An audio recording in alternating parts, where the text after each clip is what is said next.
All right, so now let's tackle what exactly is HTML and how do we use it to structure our websites. So no matter what you use as your browser, it could be Chrome, it could be Safari or Firefox, they all have a single purpose, and that's to interpret your files, such as your HTML files, your CSS files, your JavaScript files, into a website that should be displayed. For example, we've got a little bit of HTML code here that says that our website should have a title called Hello, and in the body, there should be a heading that says Hello World.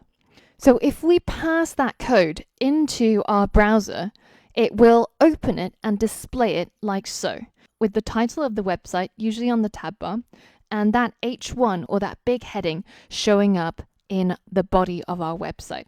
So before we dive deep into this, it's really important to remember that HTML is the foundation of all websites.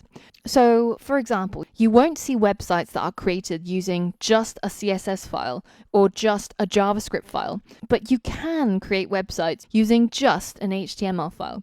Now, it might not look great. It'll probably look like it came from the 90s, but it does enable your website to display text or various elements such as images or forms or tables, depending on how you code up the HTML file. So HTML stands for Hypertext Markup Language.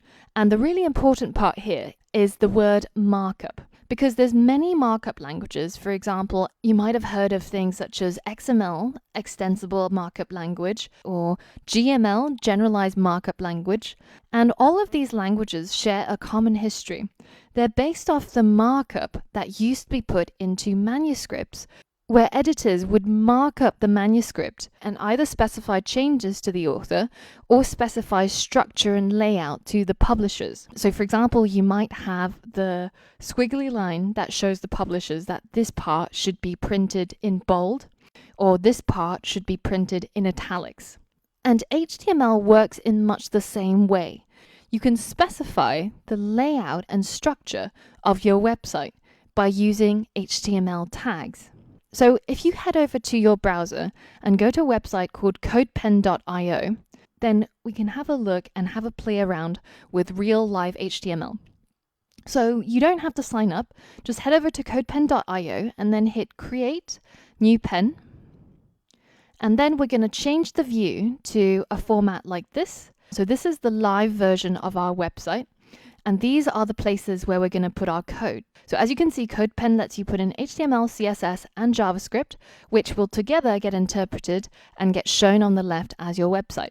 Now, as we're only working with HTML at the moment, I'm going to minimize the CSS and JavaScript sections, and I'm just going to work from the HTML section. Now, we're going to need some text to work with, or to have something which we can give structure to. If you head over to gutenberg.org/ebook/1661, you get taken to The Adventures of Sherlock Holmes by Arthur Conan Doyle. So one of my favorite books of all time. If you have a look down here, you can see that you can view the book as plain text, or you can read this book online as HTML. So this is what the plain text looks like. It has all of the text in the book, but absolutely no structure. But when we have a look at the HTML file, you can see that it has laid out the book with a structure that is more human readable. And this is what we're going to replicate using HTML. So if you go ahead and just copy this part, The Adventures of Sherlock Holmes by Sir Arthur Conan Doyle, and you copy it and place it into your pen, so in the HTML section here. Now, you can see that all of this text gets put onto the screen with absolutely no structure. And in order for this to start looking like this, we're going to start adding a little bit of HTML. So the first thing we can see is that this is the largest heading on the page. So we can make our website look like that also by adding an H1 tag into our HTML. So the tags start with angular brackets and end with angular brackets, and in the middle is the type of element or the type of tag you want to use. Now, it's really important that when you open tags that you should also close them, because as you can see here, I've got an open tag, but I